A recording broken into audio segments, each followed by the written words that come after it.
What is going on? Rainbow Six here, and today's video is going to be the unspoken rules of Rainbow Six Siege. I'm still getting used to not saying the top 5, but so the unspoken rules of Rainbow Six Siege, I think it's about 7, so try and stick through the whole video. Leave a comment if you did. I really hope you enjoy. If you do, leave a like, but let's get right into the video. Jumping straight in, number 1 is going to be don't breach if there's a fuse, because time after time I've seen people rush up to the window, hit it open, hit it with a raging charge, shoot an ash charge at it, and they breach just to get in the building or to get some kills or whatnot. They just want to get inside the building, and then fuse is back behind them by like 50 feet, trotting along at 1 speed because he's so slow, and they've already breached open the windows to the main room he was trying to fuse and get like a main level on the people and get some kills, or level out the room and help out the team, but people already breached in, and so now he can't put up the window and fuse it, so they kind of disabled his ability right then because he can't do his one job and put his cluster charge up. So that's why if there's a fuse on the team, let him come up and put his charges on the windows that he wants to do, or the doors or the walls, and let him shoot those off and then go breach so he can do his job and clear out the room. Now for the second thing, this happens so much, and I ranted about this a lot and why I don't like it, so I'm not going to go super in depth, but it's team killing. Please don't team kill. It doesn't help out the team. You're just losing your people to help fight for your team to win ranked. It's just no good. And even if you're mad at somebody, please just vote to kick, or not even vote to kick, but just don't do it. Don't team kill at the absolute least. Please do not team kill because it doesn't help at all. So that's why that was number 2. If you want to go see why, and it's pretty obvious, but I'll put a link to one of the videos where I ran about it in my description.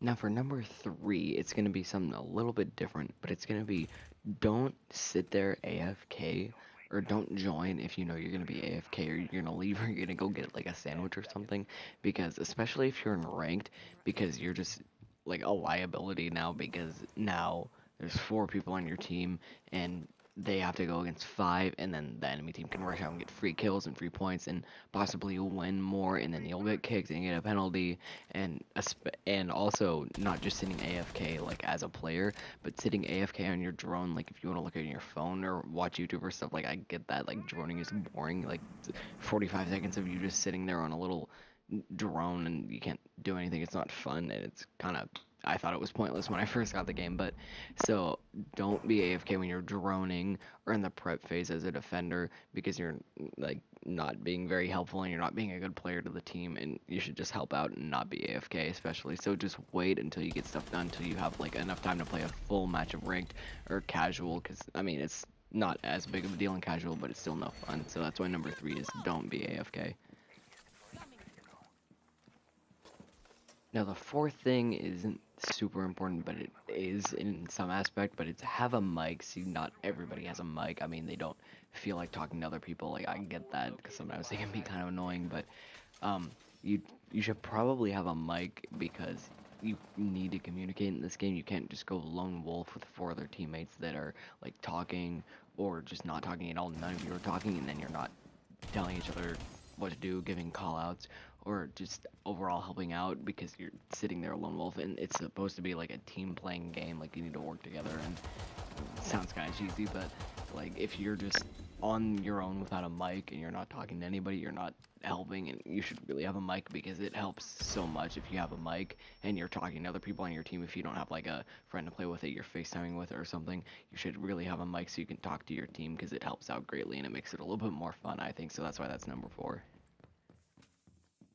Now the 3rd thing isn't so much important as some of the other ones, but it's have a different variety of weapons in the game, because if the entire team is doing like a shotgun strat and everybody has a shotgun, then if you're having to shoot somebody at long range, it's not going to work, especially if you're trying to kill an attacker. Then they're just going to get you with an assault rifle and instantly mow you down. So that's why I think it's a really good idea, and it's not necessarily enforced, because I mean none of these are enforced, but it's a good idea to have a variety of weapons, like 2 shotguns, 3 SMGs, 1 shotgun, 4, I don't know, 4, 2 LMGs, 2 assault rifles, or something like that, so that you have a variety of like tools, so that if you're in close range, if somebody's in close range, somebody's at long range, somebody's at mid range, you have a plan to like to attack somebody instead of being stuck having to hide or rush and possibly like risk dying. So that's why that one's a little weird. But number 5 is gonna have to have a variety of weapons on the team instead of just having one different kind.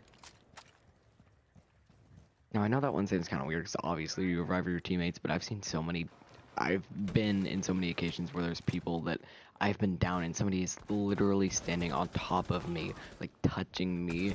Even in this gameplay, this happened when I was like recording this gameplay. They were standing on top of me and they didn't revive me, and I still had like 4 seconds left. Like, that is so stupid. Just revive me. It doesn't take that long. So that's just another input. It happens a lot more than it might sound like it would. Lastly, for number 7, I think this is a really, really important one.